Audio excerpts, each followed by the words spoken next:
maraming tatanong sa akin kung saan ko daw po nakilala ko yung si Uncle. Yes, kasi daw, ang bilis ko lang pinuntahan dito sa Pilipinas. So actually guys, sa dating site lang po talaga kami nagkakilala. Yes.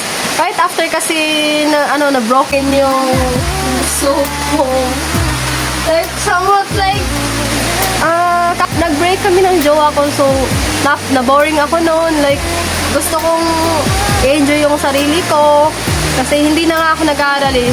Nasa bahay lang kasi ako usually.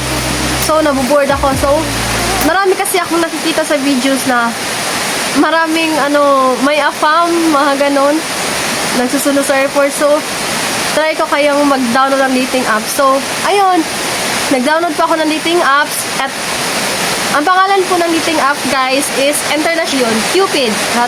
International Cupid. Ayan.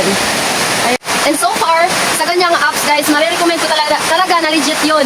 Kasi nga po, right after na kung mag-download or mga 3 to 4 days, yes, 3 to 4 days, nahanap ko agad si Uncle dyan. I mean, nag-chat agad si Uncle sa akin na hi Angel, mga somewhat like that. So, marami naman nag-chat sa akin kaso hindi ko bit kasi nga mga Negro, mga Indiano, gano'n. So, hindi ako nag-reply. And as of such time na nag-chat ako, pag gusto ko, Amerikano, pwede to. Sabi ko, sorry, pwede to.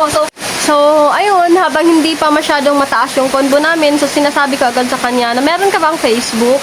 Kasi doon ako usually nag-o-online. So, sabi ni Uncle, yes, I have. Pero hindi daw siya doon masyadong kasi usually WhatsApp, yeah, ganun. Pero ako, hindi ako gumagamit ng mga ganun. Kasi yung WhatsApp, yan po kasi usually yung ginagamit nun sa labas. So, sabi ko sa kanya, Facebook na lang kung talaga interested ka sa akin. So, Facebook tayo mag-chat. So, until such time, binigay ko na yung account name ko sa kanya. So, agad, nag-ano siya sa akin na friend request. Sabi ko, ito yata yung sa International Cupid, ito yata yung chat ko doon. So, friend request siya agad sa akin. At sabi, hi Angel, it's me. Ako yung sa'yo doon sa International Cupid. So, kinilig talaga ako dyan.